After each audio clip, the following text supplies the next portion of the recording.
With the universe as fantastical and advanced as the Star Wars galaxy, it may come as a surprise for some to know that real-life wars, especially World War II, played a large part in influencing the story, but they very much did. I mean, after all, George Lucas originally intended the saga to have a hidden anti-Vietnam message. With that said, today we'll be looking at 5 individual battles or events in the Clone Wars that drew heavily from real-life counterparts.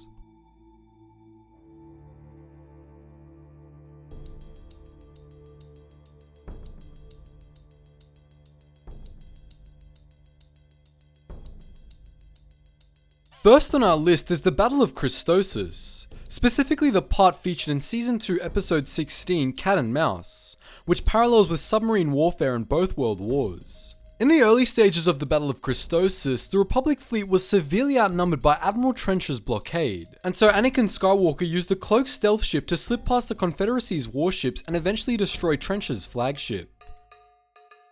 This is very similar to any number of submarine battles during the First and Second World Wars. Like stealth ships, submarines would be used to slip past blockades and also to torpedo enemy warships before they could be detected, a tactic that was perfected by the Germans. Anakin demonstrates a similar tactic at Christosis, and used the stealth ship to both get supplies past the blockade and destroy the enemy flagship. The stealth ship shares several design traits with real-world subs. Both the stealth ship used at Christosis and submarines were lightly armed, long and cramped, and often turned unneeded systems off to avoid detection. But more importantly, they were both used to deadly effects, something Admiral Trench almost learned the hard way. The fourth battle comparison is one I've brought up on this channel before, that being the Battle of Camino, and it of course parallels with the Battle of Stalingrad. The Battle of Stalingrad was a long battle during World War II that, while brutal, was debatably the turning point of the war.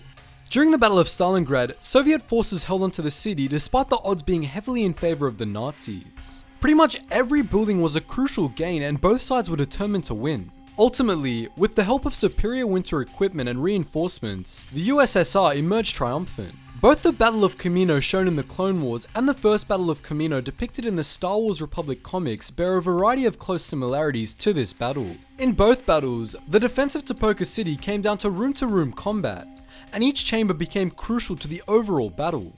In the First Battle of Camino, the Republic's control over Tipoca City was beginning to fade when they began to make a comeback.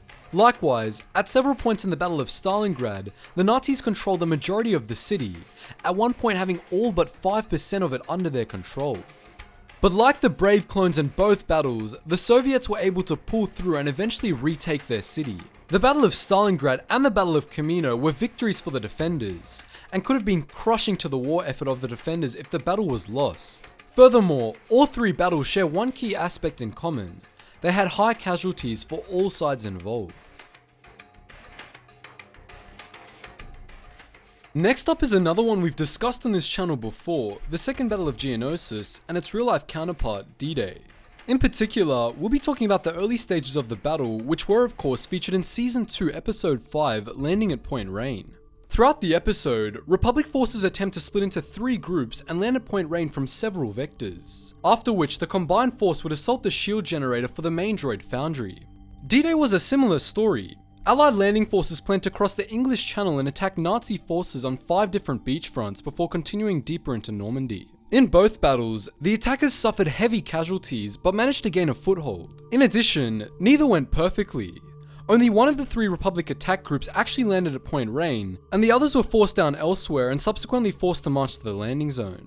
Likewise, at Normandy, the resistance of the Nazi forces resulted in the Allies gaining only a tenuous foothold on the first day. But in both cases, the attackers were able to push on despite these setbacks and ultimately achieve victory. There are tons of battles in the Star Wars universe that could be considered parallels to the Vietnam War, without even counting on the fact that the entire original trilogy was pretty much about it.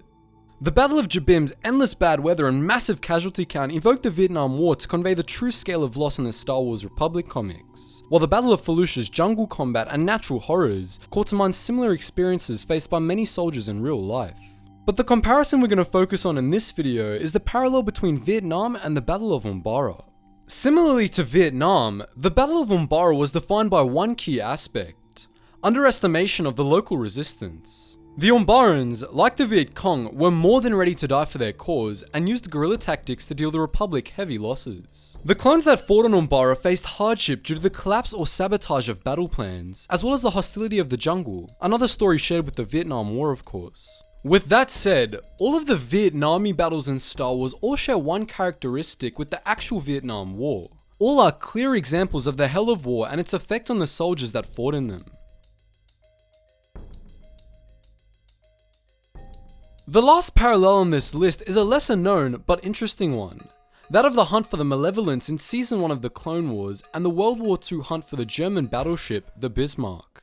As I'm sure we all know, the Malevolence was a massive separatist dreadnought equipped with hundreds of heavy turbo lasers and a pair of ion pulse cannons, which made it capable of destroying entire Republic fleets.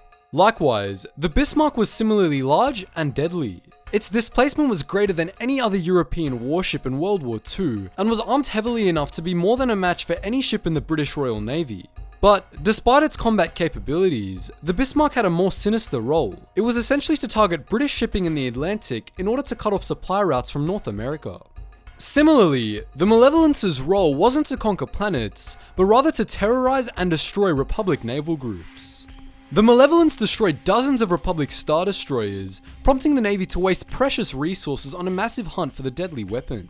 The British Navy engaged in a similar hunt for the Bismarck, and the German battleship proved deadly. The HMS Hood and the HMS Prince of Wales, two of the Royal Navy's greatest battleships, engaged the Bismarck at the Battle of the Denmark Strait, which saw the Hood destroyed by the Bismarck in under 10 minutes. In a final confrontation, however, the British were able to disable the Bismarck with the use of small bombers, locking its keel in place and forcing it to turn in an endless circle as the Royal Navy pummeled it into scrap metal. Similarly, the Malevolence was crippled by Y-wing bombers in a strike on the ion pulse cannons, disabling the ship and subsequently allowing it to be destroyed.